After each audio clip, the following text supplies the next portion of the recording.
Inilah dua kerugian bagi pemain timnas Indonesia jika bergabung perkuat ASEAN All-Stars lawan Manchester United.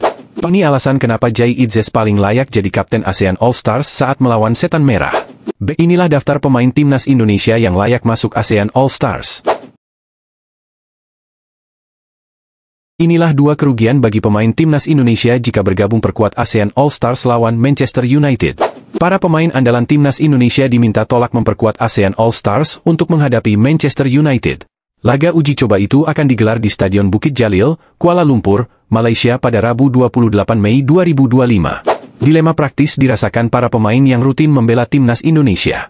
Sebab, pada akhir Mei 2025 dan awal Juni 2025 ada dua ajang besar bagi mereka. Pada 28 Mei 2025, beberapa dari pemain Garuda berpotensi memperkuat ASEAN All-Stars untuk menghadapi Manchester United. Kesempatan menghadapi Manchester United pantang dilewatkan, mengingat status mereka yang pernah menyandang klub terbaik dunia dan Eropa. Ada dua risiko yang berpotensi didapat pemain timnas Indonesia jika membela ASEAN All-Stars di tengah-tengah pemusatan latihan skuad Garuda. Pertama, peluang bermain menghadapi China dan Jepang mengecil karena yang bersangkutan akan absen dalam beberapa hari latihan. Risiko kedua adalah mengalami cedera. Dihadapkan dengan pemain-pemain Manchester United yang dikenal kuat, personel timnas Indonesia bisa mengalami cedera, sesuatu yang dihindari semua pesepak bola. Menarik menanti siapa akhirnya pemain Indonesia yang mewakili tanah air untuk laga melawan Manchester United. Kabarnya AFF sendiri yang akan menentukan pemain-pemain penghuni skuad ASEAN All-Stars. Bagaimana menurut kalian? Ini alasan kenapa Jay Itzes paling layak jadi kapten ASEAN All-Stars saat melawan Setan Merah. Bek timnas Indonesia itu diharapkan bisa ikut main, bahkan memimpin tim ASEAN All-Stars melawan raksasa Premier League itu. Pundit Astro Arena, KS Sundaresan, menilai Jay Itzes cocok memimpin ASEAN All-Stars. Menurutnya, dibutuhkan pemain berkelas dunia untuk mengadang penyerang Manchester United. ASEAN All-Stars butuh pemimpin berkelas dunia untuk melawan Rasmus Højlund atau Joshua Zirkzee. So, Itzes harus dipilih sebagai kapten, katanya, melansir VN Express. Jay Itzes saat ini memang bermain di Serie A bersama Venezia. Musim ini, bek 24 tahun itu banyak melawan penyerang top di Serie A seperti Romelu Lukaku hingga Lautaro Martinez. Di timnas Indonesia, Jay Itzes juga sudah didapuk menjadi kapten. Pemain kelahiran Belanda itu bisa memimpin tim Garuda bersaing di kualifikasi Piala Dunia 2026 zona Asia. Inilah daftar pemain timnas Indonesia yang layak masuk ASEAN All-Stars. Sejumlah pemain timnas Indonesia berpeluang memperkuat tim ASEAN All-Stars dalam laga persahabatan melawan Manchester United. Untuk menghadapi Setan Merah di laga tersebut, Asian Football Confederation, AFC, resmi menunjuk pelatih timnas Vietnam, Kim Sang-sik menjadi pelatih ASEAN All-Stars. AFF menunjuk Kim Sang-sik sebagai pelatih ASEAN All-Stars berdasarkan performa dari pelatih asal Korea Selatan itu yang mampu membawa The Dragon Warriors juara Piala AFF 2024 dengan status tak terkalahkan. Selain Jay Itzes, inilah 4 pemain Indonesia yang layak perkuat ASEAN All-Stars. 1. Rizky Ridho. Rizky Ridho merupakan salah satu bek muda terbaik saat ini. Tampil solid dalam sejumlah laga timnas Indonesia, Ridho dikenal dengan tackle bersih dan kemampuan duel darat yang mumpuni. Ia juga cerdas dalam membaca pergerakan lawan. Duet Jay Itzes dan Rizky Ridho di jantung pertahanan ASEAN All-Stars dapat menjadi tembok kokoh dalam upaya meredam lini depan Manchester United. 2. Ricky Kambuaya. Kambuaya menjadi opsi kuat di lini tengah karena kemampuannya mengalirkan bola dan mendistribusikan serangan dengan akurat. Ia memiliki determinasi tinggi, kuat dalam duel 1 lawan 1, dan tak segan membantu pertahanan. Karakteristik box-to-box miliknya akan sangat berguna untuk menghadapi tekanan tinggi dari Manchester United. 3. Pratama Arhan. Pratama Arhan tentu tidak asing lagi. Selain solid dalam bertahan, ia dikenal sebagai spesialis lemparan ke dalam jarak jauh yang bisa menjadi senjata mematikan dalam skema serangan ASEAN All-Stars. Pemain Bangkok United ini juga memiliki naluri ofensif yang baik, sering naik membantu serangan dan memberikan umpan silang ke kotak penalti. 4. Jordi Amat. Sebagai pemain naturalisasi dengan pengalaman bermain di Eropa dan Asia, Jordi Amat menawarkan stabilitas, kecerdikan membaca permainan, serta ketenangan dalam situasi genting. Kombinasi Jordi Amat dan Jay Itzes dan Ridho bisa jadi duet bek tengah paling kuat untuk ASEAN All-Stars, untuk menyulitkan barisan depan Manchester United. Bagaimana menurut kalian? Pernah jadi bek andalan timnas Indonesia, Asnawi Mangkualam catatkan statistik apik di luar negeri. Asnawi Mangkualam pernah menjadi bek kanan andalan timnas Indonesia. Ex-PSM Makassar itu pernah menjadi anak kesayangan Shin Taeyong saat menukangi timnas. Bahkan peran Asnawi Mangkualam di bek kanan timnas nyaris tidak pernah tersentuh. Saingannya, Sandy Walsh hanya beberapa kali menggeser peran Asnawi. Namun tahukah kalian? Rupanya statistik Asnawi di luar negeri terbilang apik. Asnawi Mangkualam tidak hanya menjadi penghangat bangku cadangan saja, melainkan ia kerap bermain reguler. Sampai saat ini, ia tercatat masih merumput di luar negeri, tepatnya di Liga Thailand. Sebelumnya, Asnawi juga beberapa musim merumput di Liga 2 Korea Selatan usai hijrah dari PSM Makassar. Berikut statistik Asnawi Mangkualam selama berkarir di luar negeri tepatnya di Korea dan Thailand. 1. Ansan Granners, tampil 42 kali. 2. Jeonnam Dragons, tampil 27 kali. 3. Port FC, tampil 45 laga. Sedangkan bersama timnas Indonesia, Asnawi sudah mempunyai 48 caps yang dipegangnya. Namun, setelah pergantian pelatih, namanya tidak masuk saat laga timnas Indonesia di kualifikasi Piala Dunia melawan Bahrain dan Australia. Bagaimana menurut kalian? Media Malaysia sebut Jordi Amat segera tinggalkan JDT, dua klub elit BRI Liga 1 jadi pelabuhan berikutnya. Bek senior timnas Indonesia, Jordi Amat, dikabarkan segera meninggalkan klub raksasa Liga Super Malaysia, Johor Darul Takzim, JDT, saat kontraknya berakhir. Sejumlah klub elit BRI Liga 1 disebut siap menampung pemain kelahiran Spanyol tersebut. Jika merujuk situs Transfermarkt, kontrak Jordi Amat bersama Johor Darul Takzim bakal segera berakhir pada 31 Mei 2025. Sampai saat ini, belum ada kabar mengenai rencana perpanjangan kerjasama antara kedua pihak. Media olahraga asal Malaysia, Makan Bola, menyebut apabila Jordi Amat bakal meninggalkan negeri jiran seusai kontraknya berakhir. Bahkan, Jordi berpeluang untuk melanjutkan karirnya bersama klub BRI Liga 1. Bek tengah Johor Darul Takzim, JDT, Jordi Amat berpotensi mewarnai kompetisi sepak bola Indonesia musim depan. Rumor ini mencuat lantaran kontrak bek tengah Indonesia berusia 33 tahun itu akan berakhir pada 31 Mei mendatang, tulis situs Makan Bola. Menuju klub Indonesia. Setelah kontraknya berakhir, menurut Makan Bola, pemain yang telah mengoleksi 18 caps bersama timnas Indonesia itu bakal berstatus bebas transfer. Artinya, ia bisa bergabung dengan klub baru karena tidak lagi terikat kontrak. Setelah tanggal tersebut, Amat akan menjadi agen bebas dan bebas bernegosiasi dengan klub manapun yang berminat menggunakan jasanya, tulis Makan Bola. Dari rumor yang beredar, setidaknya ada dua klub BRI Liga 1 yang siap menampung Jordi Amat. Menyusul hal itu, dua klub Liga 1 Indonesia, Bali United dan Persib Bandung, dikabarkan meminati jasanya, lanjut situs tersebut. Sudah sulit bersaing. Kesempatan bermain yang didapatkan Jordi Amat bersama Johor Darul Takzim, JDT, memang perlahan-lahan mulai terkikis. Dia seringkali absen memperkuat tim beralias Harimau Selatan itu karena berbagai faktor. Di Liga Super Malaysia 2024-2025, Jordi Amat tercatat bermain sebanyak 15 kali dengan kontribusi 2 gol dan 1 assist. Ada 7 momen di mana pemain kelahiran 21 Maret 1992 itu harus absen. Sementara itu, di ajang AFC Champions League Elite 2024-2025, dia justru hanya bermain 4 kali saja.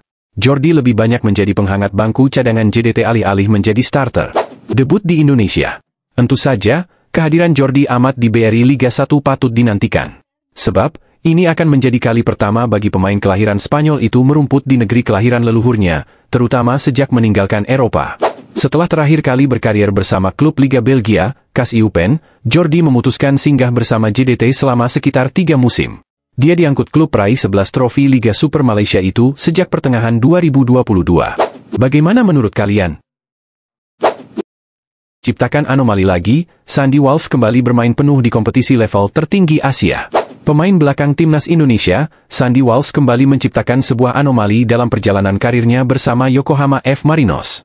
Pemain berusia 29 tahun tersebut kembali menjadi andalan dari tim yang berasal dari prefektur Kanagawa itu di laga babak 16 besar Asian Champions League Elite ketika melawan tim raksasa Cina, Shanghai Port FC.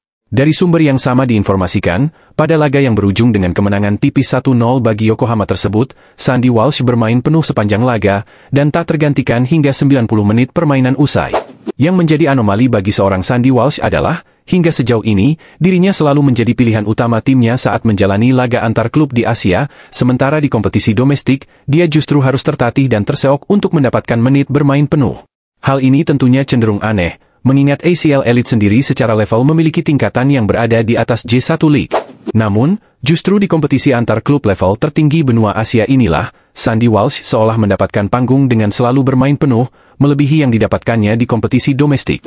Sebelum pertandingan melawan Shanghai Port FC di babak 16 besar leg pertama ACL Elite, Sandy Walsh sendiri mendapatkan kesempatan bermain penuh pada 19 Februari 2025 lalu di ajang yang sama, dengan lawan yang sama pula. Uniknya, kesempatan bermain penuh itu sendiri masih saja tak bisa didapatkan oleh mantan pemain Cafe Mechelen tersebut ketika membela Yokohama di pentas Liga Jepang. Berbeda dengan penampilannya di ACL Elite yang selalu diliputi dengan menit bermain, penampilan Sandy di Liga Jepang justru tak sementereng itu. Hingga sejauh ini, berdasarkan data yang ada di laman Transfermarkt, Sandy Walsh sudah tampil sebanyak 2 kali di pentas J1 League, yakni ketika Yokohama menelan kekalahan 0-1 dari Sanfrecce Hiroshima dan ketika ditahan imbang 1-1 oleh Shonan Bellmare. Namun perlu dicatat, pada 2 laga ini Sandy Walsh selalu tak bermain penuh. Dalam catatan match report pertandingan, Sandy hanya bermain selama 74 menit saat melawan Sanfrecce Hiroshima, dan turun lagi durasi bermainnya ke angka 45 menit saat bersua Shonan. Bahkan, yang lebih membuat anomali ini terasa adalah, ketika Sandy selalu menjadi andalan Yokohama di pentas ACL Elite, dirinya justru tercatat 2 kali hanya menghuni bangku cadangan saat Yokohama mentas di J1 League menghadapi Albirex Niigata dan Yokohama FC. Apakah mungkin Sandy Walsh akan jadi pemain spesialis pertandingan level elit yang dijalani Yokohama? Bagaimana menurut kalian? Hernando Ari naik pangkat jadi kapten Persebaya, tapi karirnya di timnas justru terancam. Hernando Ari Sutaryadi akhirnya mendapat kepercayaan besar di Persebaya Surabaya dengan menjabat sebagai kapten tim. Namun, ironisnya, posisinya di timnas Indonesia justru semakin terancam menyusul kedatangan kiper naturalisasi baru, Emil Audero. Sejak pertengahan 2024, Hernando masih berstatus sebagai kiper utama timnas Indonesia. Namun, situasinya berubah drastis setelah kehadiran Martin Paes, yang langsung menjadi pilihan utama di bawah Mistar Garuda. Paes bahkan dipercaya tampil dalam 6 laga awal kualifikasi Piala Dunia 2026 zona Asia, menggeser posisi Hernando. Kini, ancaman bagi Hernando semakin nyata. PSSI tengah mempercepat proses naturalisasi Emil Audero, kiper keturunan Indonesia yang sebelumnya sempat diproyeksikan membela timnas Italia. Meski karir Emil sempat meredup di Eropa, kehadirannya tetap membuat persaingan di posisi penjaga gawang timnas Indonesia semakin ketat. Dari kapten Persebaya ke ancaman degradasi di timnas. Di level klub, Hernando justru mengalami perkembangan pesat. Ia sukses mengalahkan Andika Ramadhani dalam perebutan posisi kiper utama Persebaya. Bahkan, dalam beberapa pertandingan, pelatih Paul Munster memberinya kepercayaan untuk mengenakan ban kapten saat Bruno Moreira absen. Namun, di level internasional, nasibnya tidak sebaik di klub. Ketua Umum PSSI, Erick Thohir, sudah menegaskan bahwa Emil Audero hanya akan menjadi pelapis bagi Martin Paes di timnas Indonesia. Dengan kata lain, Hernando kini berstatus sebagai kiper ketiga atau bahkan berpotensi tersingkir sepenuhnya dari skuad utama. Karena Martin Paes luar biasa. Kita juga bicara dengan dia bahwa persaingan itu diperlukan, dan Martin sangat welcome, ujar Erick Thohir.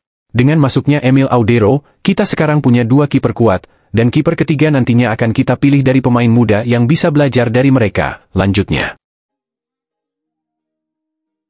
Hierarki kiper timnas Indonesia, siapa yang bertahan? Saat ini, hierarki kiper timnas Indonesia semakin jelas. Martin Paes, pilihan utama, tampil impresif sejak debutnya. Emil Audero, kiper keturunan yang sedang diproses naturalisasi. Hernando Ari, terancam tergusur ke posisi ketiga atau bahkan keluar dari skuad utama. Nadeo Argawinata, kiper senior yang semakin kehilangan tempatnya. Dengan kondisi ini, Hernando harus bekerja lebih keras jika ingin tetap bersaing di timnas. Apalagi, PSSI juga mempertimbangkan kiper muda lain seperti Cahya Supriyadi dan Cyrus Margono untuk masuk ke dalam tim sebagai proyek jangka panjang.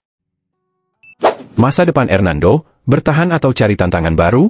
Meski nasibnya di timnas semakin tak menentu, Hernando masih punya peluang untuk membuktikan diri di Persebaya. Dengan performa impresif di Liga 1, ia bisa kembali menarik perhatian pelatih timnas. Namun, jika situasi tidak berubah, bukan tidak mungkin Hernando harus mencari tantangan baru di klub lain atau bahkan mencoba peruntungan di luar negeri untuk kembali bersaing di level internasional. Bagaimana menurut kalian? Jengah terpinggirkan, striker timnas Indonesia Rafael Struijk buka peluang kembali ke Eropa. Rafael Struijk membuka peluang kembali bermain di Eropa. Menit bermain yang minim disinyalir menjadi alasan utama sang striker timnas Indonesia ke benua biru. Struijk masih kesulitan mendapat tempat utama di skuad Brisbane Roar. Sejak bergabung pada September 2024, ia baru membuat 9 penampilan plus mencetak 1 gol di Liga Australia musim ini. Padahal, Liga Australia, A-League, sudah berjalan hampir 20 pekan. Hal ini membuktikan Struijk masih belum menjadi pemain andalan di skuad utama. Ditambah, ia belum pernah bermain penuh untuk Brisbane Roar. Struijk mengakui, keputusannya untuk pindah dari ADO Den Haag ke Brisbane Roar adalah mencari menit bermain lebih. Namun, The Roar nampaknya belum bisa mewujudkan keinginan itu. Ketika saya datang ke sini, Australia, rencananya adalah untuk mendapatkan menit bermain lebih banyak. Dan terus mengembangkan diri saya, kata Struijk dikutip dari kanal YouTube Omroep West. Saya ingin bermain lebih sering, tentu saja. Dan mungkin menetap di sini lebih lama, saya belum tahu, sambung pemain berusia 21 tahun itu. Belum adanya jaminan untuk rutin bermain di skuad utama membuat Struijk bimbang. Ia tak menutup kemungkinan untuk kembali bermain di Eropa. Saya belum benar-benar memikirkannya. Saya hanya fokus di sini dan sekarang saya terbuka untuk kembali ke Eropa, tentu saja. Tetapi saya juga terbuka untuk tinggal di sini, jadi kita lihat saja nanti, ungkap Struijk. Sementara itu, Rafael sendiri masih mempunyai kontrak di Brisbane Roar hingga Juni 2025. Itu artinya, mantan striker ADO Den Haag itu bisa saja hengkang pada bursa transfer musim panas. Bagaimana menurut kalian? Meski sedang di Jepang, Sandy Walsh tetap sampaikan hal ini untuk penggemar timnas Indonesia. Bek timnas Indonesia, Sandy Walsh, kini tengah menikmati petualangan barunya di Jepang setelah resmi bergabung dengan Yokohama F. Marinos.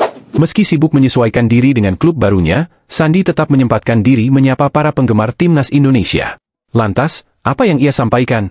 Simak selengkapnya. Keputusan Sandy Walsh untuk hijrah ke J-League menjadi sorotan. Setelah 5 tahun membela KV Mechelen di Belgia, Sandy akhirnya memutuskan untuk mencari tantangan baru di Jepang. Klub barunya, Yokohama F. Marinos, menjadi pelabuhan karir berikutnya bagi bek kanan berusia 29 tahun ini. Namun, ada satu hal yang membuat Sandy terkejut setelah bergabung dengan klub ini. Ia tak menyangka bagaimana atmosfer dan gaya bermain di Jepang bisa begitu berbeda. Meski demikian, Sandy tetap menunjukkan semangat tinggi untuk beradaptasi dan memberikan yang terbaik bagi tim barunya. Selain fokus pada karir sepak bola, Sandy juga menikmati waktunya di Jepang bersama sang istri, Aislinn Konig, atau yang akrab disapa AC.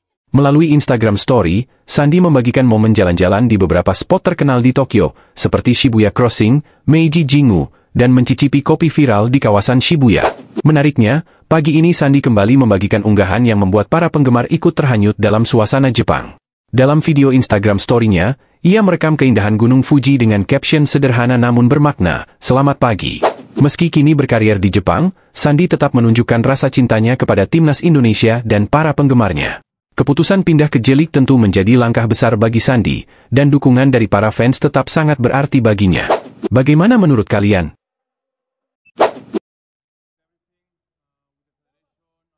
Seolah tak percaya, pengamat sepak bola Amerika melongo kok ada Jordi Amat di timnas Indonesia. Seorang pandit sepak bola asal Amerika Serikat sekaligus YouTuber, Soltero sampai melongo seolah tak percaya ada bek kelas dunia, Jordi Amat yang berseragam timnas Indonesia. Jordi Amat merupakan pemain naturalisasi timnas Indonesia yang beberapa kali dipercaya sebagai kapten, selain Asnawi Mangkualam Bahar. Meski kini posisinya mulai diisi oleh pemain muda yang berkarir di Eropa seperti Jordi Amat hingga Mees Hilgers. Jordi Amat dipercaya bakal comeback ke timnas Indonesia yang kini diasuh oleh Patrick Kluivert. Alasannya meski sudah berumur ia tetap bermain untuk tim elit Malaysia yakni Johor Darul Tazim. Sepanjang karirnya dia pernah bermain untuk banyak klub elit Eropa. Pemain yang mendapat julukan Pangeran Siau ini bahkan pernah duel dengan pemain top kelas dunia seperti Lionel Messi hingga Cristiano Ronaldo. Salah satu momen yang diingat oleh publik sepak bola tanah air adalah saat Jordi Amat menjadi bagian skuad Shin Taeyong saat di gelaran Piala Asia 2023. Kilas balik, perjalanan timnas Indonesia di Piala Asia 2023 yang awalnya dianggap sebagai tim underdog, nyatanya Indonesia mampu memberikan kejutan di babak grup. Meski harus menghadapi ujian berat lawan-lawan tangguh seperti Irak, Jepang hingga Vietnam. Timnas Indonesia yang dihuni rata-rata pemain usia 24,3 tahun itu menampilkan permainan yang penuh semangat dan determinasi. Timnas Indonesia melakoni 4 laga di sepanjang gelaran Piala Asia 2023 dengan hasil, Indonesia, Irak, 1-3, Indonesia, Vietnam, 1-0, dan lawan terakhir adalah Jepang dengan skor 1-3. Timnas Indonesia tersingkir di babak 16 besar Piala Asia 2023 setelah disikat Australia 4-0 di Stadion Jassim bin Hamid. Jordi Amat merupakan bek tengah andalan timnas Indonesia, bahkan sering menjadi pemain starter dan dipercaya menjadi kapten timnas Indonesia membimbing skuad Garuda di Piala Asia 2023. Diketahui, Jordi Amat resmi menjadi warga negara Indonesia, WNI, pada Kamis, 17 November 2022, setelah menjalani prosesi sumpah di Kanwil Kemenkumham. Jordi melakukan proses sumpah menjadi WNI bersama Sandy Walsh. Keduanya juga menjalani proses naturalisasi di era Ketua Umum PSSI Iwan Bule. Jordi Amat bek tengah timnas Indonesia yang berusia 32 tahun itu pernah bergabung di beberapa klub ternama di Eropa, terutama klub besar di Spanyol yang merupakan negara kelahirannya. Tercatat pemain keturunan Indonesia itu pernah bermain di Espanyol, Real Betis, Rayo Vallecano, Swansea City dan CAS Eupen.